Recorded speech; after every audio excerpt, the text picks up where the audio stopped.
Hi friends, welcome to AVS Telugu vlogs. మన యొక్క AP రాష్ట్ర వ్యాప్తంగా ఎప్పుడెప్పుడా అని ఎదురు చూస్తున్నటువంటి పథకం తల్లికి వందనం పథకం. ఎవరైతే విద్యార్థులు 1వ తరగతి నుంచి ఇంటర్ సెకండ్ ఇయర్ వరకు చదువుతున్న విద్యార్థులు ఉంటారో వారికి సంబంధించి ఏపీ ప్రభుత్వం కీలక నిర్ణయం అయితే తీసుకుందండి. కీలక వ్యాఖ్యలు చేశారు మంత్రి గారు. పూర్తి వివరాలు నేను మీకు తెలియజేస్తాను. మన ఛానల్ని మొదటిసారి చూస్తున్నట్లయితే సబ్స్క్రైబ్ చేసుకోండి. గవర్నమెంట్ నుంచి వచ్చే ప్రతి చిన్న అప్డేట్ ఎప్పటికప్పుడు నేను మీకు తెలియజేస్తూ ఉంటాను. ఏపీలో జరిగిన సార్వత్రిక ఎన్నికల్లో కూటమి పార్టీలో టీడీపీ ప్రధానంగా ఇచ్చిన సూపర్ 6 హామీలు వారి విజయంలో కీలక భూమిక పోషించాయనే చెప్పాలి.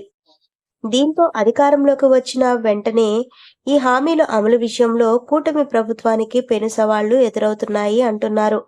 దానికి కారణం రాష్ట్ర ఆర్థిక పరిస్థితి. దీంతో ప్రధానంగా లక్షల మంది తల్లులు ఎన్నో ఆశలు పెట్టుకున్న తల్లికి వందనం పథకానికి ఇప్పటికీ ప్రారంభం కాలేని పరిస్థితి. దీనిపై ఇప్పటికే స్పందించిన నారా లోకేష్ గారు అంతా కూర్చొని ఒక రౌండ్ మ్యాప్లో వేసుకొని వచ్చే ఏడాది నుంచి ప్రారంభిద్దామని చెప్పారు. మరోపక్క ఉచిత బస్సు ప్రయాణ సౌకర్యం హామీ గురించి మహిళలు ఎదురు చూస్తున్నారు. ఈ సమయంలో పార్థసారథి స్పందించారు. అంటే మంత్రి గారు, అవును, కూటమి ప్రభుత్వ బాధ్యతల్లో అత్యంత కీలకంగా మారిన వాటిలో సూపర్ 6 హామీల అమలు ఒకటే సంగతి తెలిసింది. ఈ సమయంలో తాజాగా ఏపీ బడ్జెట్ను ప్రవేశపెట్టారు. ఈ నేపథ్యంలో రాష్ట్ర సమాచార పౌర సంబంధాల శాఖ మంత్రి పార్థసారథి స్పందించారు. ఈ మేరకు సూపర్ 6 హామీలు కీలక వ్యాఖ్యలు చేశారు. ఇందులో భాగంగా గత ప్రభుత్వం రాష్ట్ర ఆర్థిక వ్యవస్థను చిన్నాభిన్నం చేసిందని, వ్యవస్థను ధ్వంసం చేసిన పరిపాలన అస్తవ్యస్తంగా ఉందని మండిపడ్డారు. అదే సమయంలో 1.35 లక్షల కోట్ల మేరకు బకాయిలు పెట్టి వెళ్లిందని, ఈ సమయంలో ఆర్థిక కష్టాలు ఉన్నప్పటికీ ప్రభుత్వం బడ్జెట్ ప్రవేశపెట్టిందని అన్నారు.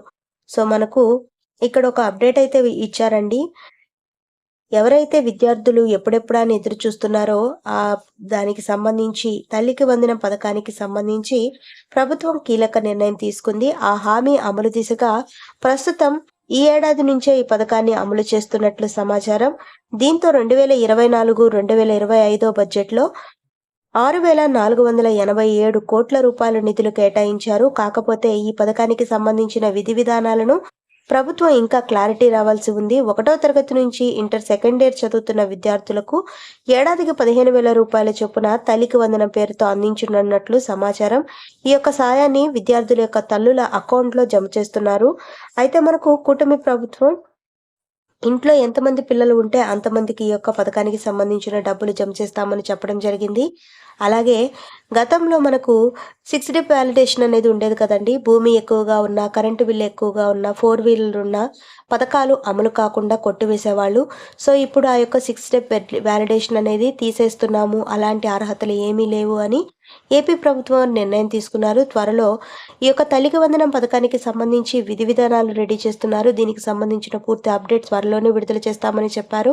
2024 నుంచి 2025 లోపు ఈ సంవత్సరంలో మన యొక్క ప్రభుత్వం వారు ఈ పథకాన్ని అమలు చేస్తున్నట్లు, ఈ పథకానికి సంబంధించి దాదాపుగా మనకు 6,487 కోట్ల రూపాయలు నిధులు బడ్జెట్ సమావేశంలో కేటాయించినట్లు తెలుస్తోంది.